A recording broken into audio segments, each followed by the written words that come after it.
Friends and followers, welcome back to ZBTV and to another episode of Truckin' It.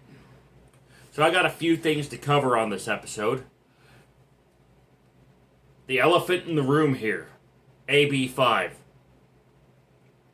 Then, what to do if your phone overheats and gets stuck in a constant reboot loop. Hope you got a spare. And finally, an update on, I'll say, FoamGate. So, let's get started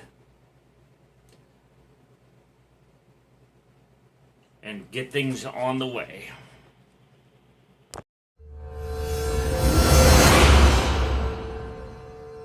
First, let's knock the elephant out of the room here. California Assembly Bill 5. Now, this episode's not going to be sponsored, but because it seems like my fan shop just ain't working out for me right now. So, we're going to go ahead and talk about this. Now, on my last couple episodes, I was talking about how self-driving trucks are going to kill the truck driver as we know it. Especially if you pull vans or refrigerated trailers. But now, AB5 is going to take things to a whole new level. Because what that's going to do is it's going to kill the jobs of a lot of owner-operators, and especially those of y'all who are in a lease purchase program. So all these companies that make billions of dollars off the truck payments of you and you and you who are doing this lease purchase program stuff, they're toast. They're in violation now. So, I would strongly advise, if you're going to do that kind of stuff, you move to a state that is more concerned about business. Because apparently California does not want to keep its employees there. And here's another thing for y'all to consider in regards to AB5. If you work a job where you get a 1099, well, you're not going to receive a 1099 anymore, and if you do decide to pull loads, you're going to have to book them yourself, and you're going to have to do the paperwork, taxes, registration, DOT authority. And you're going to have to prove to the United States government's FMCSA that you have a safe operation. So, there's just a lot at stake there. I would strongly advise you, at the present time, in the present legal environment, if you're even thinking about becoming an owner-operator, that you reconsider. Because it really seems like the small guy is going to be put out. And now, on to what to do, or something you should carry on board your truck if you're a driver, because we all need to communicate at some point, and if your phone gets lost, stolen, or stuck in a reboot loop, you may want to consider this. Okay, so much like some of you people from California that are stuck in a constant job search loop, my smartphone, the one I primarily use, this Moto Edge, got stuck in a reboot loop, and I can't seem to get it out. I've tried spanning the power button. I've tried doing the whole put it into fast boot mode and try to fix the firmware. I've tried the recovery app that my phone's manufacturer provides. None of that stuff seems to work because the phone overheated when I took it out into a hot truck. So, probably end up having to replace the battery on it, or perhaps just replacing the phone. And in the meantime, I was able to dig a spare out of my junk drawer, so you're still able to see me right now. And that's why I keep spares, just in case this happens. So,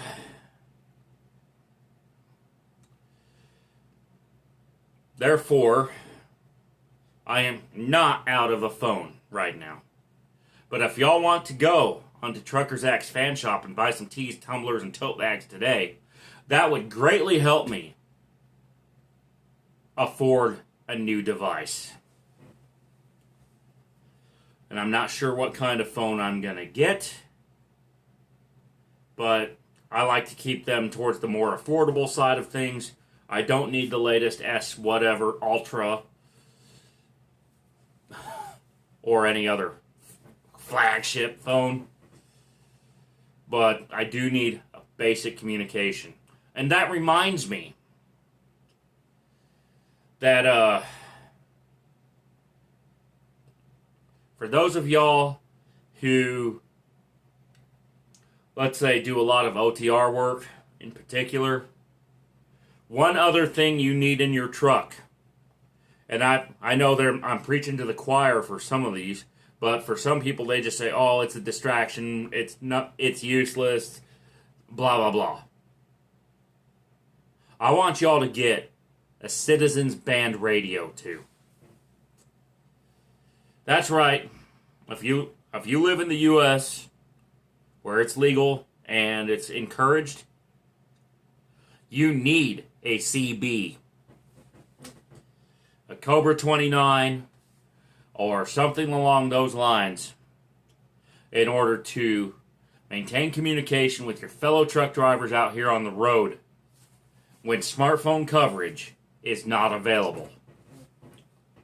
I've seen my cell phone go down due to thunderstorms. I've seen my cell phone go down due to heavy traffic. I've seen my cell phone go down due to overheating, like this one just did the other day. So, I want you to learn from my mistake. Always have a spare communications device, preferably two, a spare smartphone and a spare or a working CB radio in your truck. But if your company doesn't allow them for whatever reason and has, let's say, a backup system, like, for instance, maybe they got Qualcomm or some other way to communicate with you, you need that as well. And now, on to a FoamGate update, as Philips has released their testing results, and it's bad news if you drive a semi. So, FoamGate update. Let's start with the basics. So, back in April of 2021, Philips recalled the DreamStation and System 1 CPAP machines. Since then, they've received quite a few units and have put them through testing. And by what I can tell you, based off the report they released on their website, putting your CPAP in a semi-truck on a hot summer day is a recipe for disaster. And same goes for if you take it camping or if your air conditioner goes out at home. Those are the three situations in which you really need to pay attention to this. And there's also a fourth situation. Those of y'all who use ozone cleaners on the machine itself. So let's say that certain one that starts with the word so, and then sub in the appropriate two words, one that starts with D or the one that starts with C.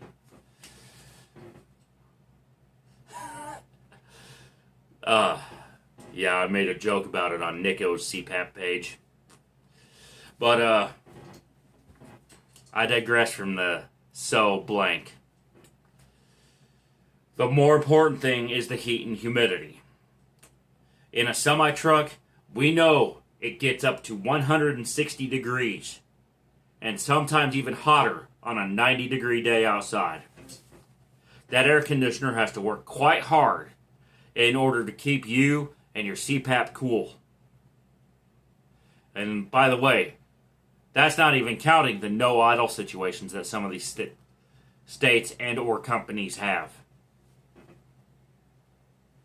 where they tell you you can't idle your truck or keep the air conditioner going, whatever. So, Philips has released data showing that this foam melts when the machine gets up to around 104 degrees Fahrenheit, or about 40 degrees Celsius. A hot semi gets up to 160. So the symptoms you'll have if your machine starts to break down will include, but are not limited to, foam particles in your tube, mask, and humidifier, the smell of a strong burnt odor, a display that may stop functioning, just as it did on mine.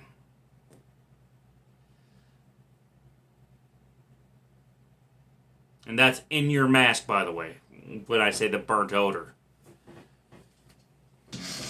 You may experience headaches or a sinus infection. And long-term use can cause those foam particles to go down into your lungs and cause cancer. So, I would strongly encourage you, if you have not registered for the recall, to do so. If you have one of these Philips machines and it's going on 5 years old, or if you need to buy a backup because your primary machine is on the fritz, or if you need to if you just have lost your trust in the Philips brand, and especially if your machine's displaying any of that stuff I just mentioned, get with your doctor. Tell him to write you a new prescription and order a replacement device from another brand, or a backup from another brand, whether that be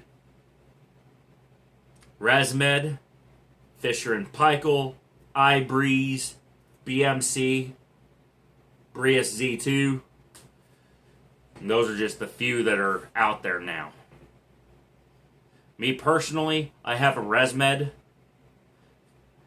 for use in the truck, and that has effectively replaced my DreamStation for in-truck use. I find it's easier to travel with anyway, and it's just a better built machine. So, I would strongly encourage you to please get this recall taken care of. It may be up to a year wait before Philips sends you a replacement. But in that time, there's a good chance something could go wrong if you take your machine in the truck. So, don't risk it. Get a backup, get a new prescription, and that way you'll be ready when your recall replacement arrives. And please be careful when transporting or storing medical equipment in your truck, because, like I said, these trucks can get quite hot in the summertime. And that is a serious safety concern with these machines, regardless of brand. So, keep things cool, and they'll stay reliable. I'm Trucker Zach, and this has been Truckin' It episode number 230. Let's make your best trip your next trip. Keep learning, keep thinking, keep on trucking.